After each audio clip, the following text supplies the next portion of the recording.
అజ్ఞానంలో ఒక రాష్ట్ర పార్టీ అధ్యక్షుడు, అది కూడా ప్రభుత్వంలో ఉన్నటువంటి వ్యక్తి ఈ రకంగా ట్విట్టర్లో పెట్టడం అన్నది భావ్యం కాదు. అలాగే గోశాలకు వస్తే ఇప్పుడు బ్రతికున్న గోవులు కనపడతాయి, చనిపోయిన గోవులు కనపడవు. చనిపోయిన గోవులు సంఖ్య తెలియాలి అంటే పాతి పెట్టబడ్డటువంటి ఆ స్థలాలలో తవ్వి తీయాలా, కనుక నేను వస్తున్నా అని నేను చెప్పా. ఈ రోజున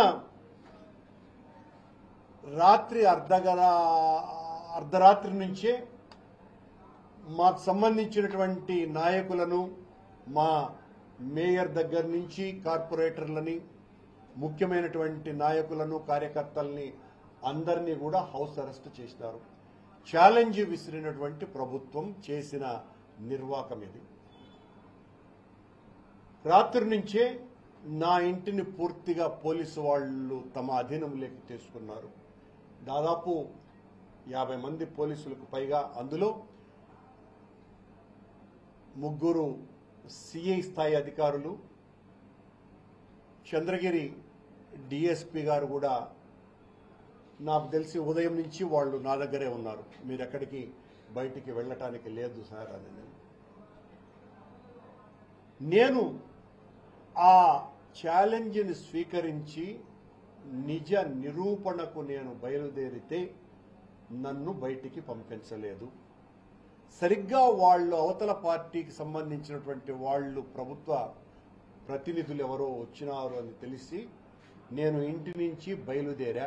నా పెద్దలైనటువంటి పూర్వ మాజీ ఉప ముఖ్యమంత్రి నారాయణ స్వామి గారు, అలాగే పూర్వ మంత్రి శ్రీమతి రోజా గారు, నా తమ్ముడైన పార్లమెంటు సభ్యులు గురుమూర్తి గారు, అలాగే మా పార్టీకి సంబంధించిన నాయకులు, మేమందరము కూడా బయలుదేరితే మమ్మల్ని అస్సలు బయటికి రానివ్వలేదు. బయటికి రానివ్వకపోగా మమ్మల్ని అందరినీ కూడా పోలీసులు పెద్ద ఎత్తున తోసివేయటం జరిగింది. దీని మీద మేము నిరసనగా రోడ్డులో బైఠాయించటం జరిగింది. దీనికి పోలీసు వారు, అందులోనూ కూడా చాలా మంచి పేరు ఉన్నటువంటి అధికారిగా ఉన్న ఈ జిల్లా ఎస్పీ గారు ఇంతకుముందు పత్రికా సమావేశంలో మాట్లాడుతూ, మేము 5 మందిని అనుమతించినాము, కానీ వాళ్ళు 40 మంది రావటానికి సిద్ధపడ్డారని, తెలుగుదేశం పార్టీ వాళ్లను కూడా అలాగే కొద్ది మందినే పంపించినాము అని ఆయన చేత కూడా ఈ ప్రభుత్వం, ఆ నిబద్ధత కలిగినటువంటి పోలీసు అధికారి చేత కూడా అబద్ధం చెప్పించింది.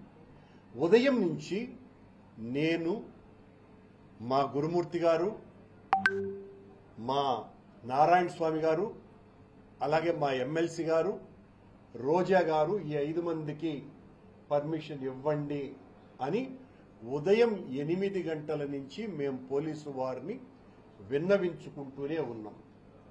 వారేమో అప్పుడు వారు పోయిన తర్వాత, ఎవరైతే ఆ తెలుగుదేశం పార్టీ శాసనసభ్యులు ఎవరో ఉన్నారో వాళ్ళు పోయిన తర్వాత మీ ఒక్కరిని అనుమతిస్తాము అని పదే పదే చెప్పటం జరిగింది. ఇవన్నీ కూడా ఆన్ రికార్డ్ కొన్ని వందల మంది పోలీసు వాళ్ళ సమక్షంలో కూడా జరిగినటువంటి విషయం. మమ్మల్నేమో పంపించకుండా నిర్బంధించి, అడుగడుగున ఆటంకాలు కలిగించి, మేము 5 మందిమే వెళతామని చెప్పినా కూడా అనుమతి ఇవ్వకుండా ఒక జిల్లా స్థాయి ఎస్పీ స్థాయిలో ఉన్నటువంటి అధికారి చేత, ఒక నిజాయితీపరుడైన అధికారి చేత ఈ రకమైనటువంటి అబద్ధాలు చెప్పించే స్థాయికి ఈ ప్రభుత్వం దిగజారింది. మేము ఆ మధ్యలో 12 గంటలకో ఎప్పుడో 11:30కో చంద్రగిరి అలాగే కాళహస్తి శాసనసభ్యులిద్దరూ కూడా నాతో ఫోన్లో మాట్లాడి, అక్కడ ఉన్నటువంటి మీడియా ప్రతినిధులందరూ కూడా వినాలని, నేను ఎత్తకుండా పోతాననుకునేటువంటి ఉద్దేశంతో నాకు ఫోన్ చేయటం జరిగింది. నేను ఎత్తితే అన్న మీకోసం వెయిట్ చేస్తున్నాము చాలాసేపటి నుంచి అని చెప్పినారు. నేను కూడా వెయిట్ చేస్తూనే ఉన్నాను ఉదయం నుంచి నాని సుధీర్, కానీ నన్ను పంపటం లేదు అంటే మీ పక్కన ఎవ్వడు ఒక్కరు లేరన్న పోలీసు వాళ్ళు, మీరు కావాలని చెప్తున్నారు అని. లేదబ్బా, ఇక్కడంతా చాలా మంది పోలీసు వాళ్ళు ఉన్నారు, మీరు ఎస్కార్ట్ గాని అందించగలిగితే నేను రావటానికి సిద్ధంగా ఉన్నాను అని నేను చెప్పాను. చెప్పిన తర్వాత వాళ్ళు మేము పంపిస్తాము అని అన్నారు. వాళ్ళు పంపలా. నేను ఇక్కడ ఉన్నటువంటి పోలీసు అధికారులతో, ఇక్కడ డిఎస్పీ గారు కూడా ప్రసాద్ గారు కూడా ఉండినారు, ఇంకా ఉన్నారు అనుకుంటా బయట, ఆయనతో కూడా చెప్పడం జరిగింది మేము వెళ్తాము అని. వారు మమ్మల్ని పంపలేదు. అది కూడా విజువల్స్ అన్నీ కూడా బయటికి వచ్చేసాయి. అలాగే తమాషగా నాకు ఎవరైతే సవాలు విసిరారో ఆ రాష్ట్ర అధ్యక్షుడే తోక ముడిచి ఈరోజు రాలా. నా ఛాలెంజ్ని స్వీకరించాల్సినటువంటి బాధ్యత నిజానికి ఆయన మీద ఉన్నది. ఆయన ఛాలెంజ్ని నేను స్వీకరించినాను కాబట్టి. ఇలా తెలుగుదేశం పార్టీ, జనసేన పార్టీకి సంబంధించినటువంటి నాయకులు మమ్మల్ని ఏదో మేము ఆ ఛాలెంజ్ను స్వీకరించకుండా భయపడిపోయినాము అన్నటువంటి విషయాన్ని అందరికీ చెప్పేటువంటి ప్రయత్నం చేస్తున్నటువంటి మీకందరికీ కూడా ఈరోజు మించిపోయింది.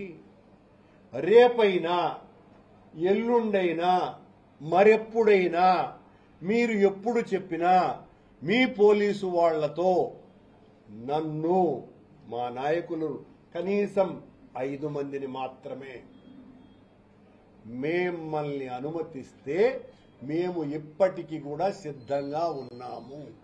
ఎక్కడా కూడా ఆ విషయంలో వెనక్కి తగ్గేటువంటి పరిస్థితి రానే రాదు, లేనే లేదు.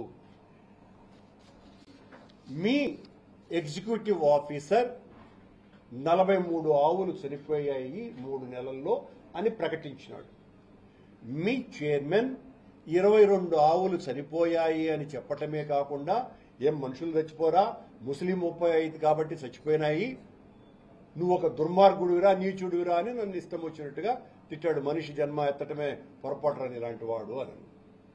సరే, స్థానిక శాసనసభ సభ్యుడు కూడా 40 గోవులు చచ్చిపోయినాయని ఆయన కూడా చెప్పినారు. నేను ఏ మాట అయితే చెప్పానో ఆ మాటకు ఇప్పటికీ కూడా కట్టుబడి ఉన్నాను. మీరు ఆ కళేబారాలని వెలికి తీయటానికి సాధువులతో గాని, మతానికి, మన రిలీజియన్కి సంబంధించిన పెద్దలు ఎవరితోనైనా కూడా తీయించడానికి మీరు సిద్ధపడితే మనమందరము కూడా సమాజానికి ఒక సందేశం ఇచ్చిన వాళ్ళం అవుతాము. మీ పాలనలో వారు ఎగ్జిక్యూటివ్ ఆఫీసర్ గత ఏప్రిల్ నెల నుంచి మార్చి వరకు 191 ఆవులు చనిపోయినాయని గోశాల ఫామ్ మేనేజర్ చేత చెప్పించినారు.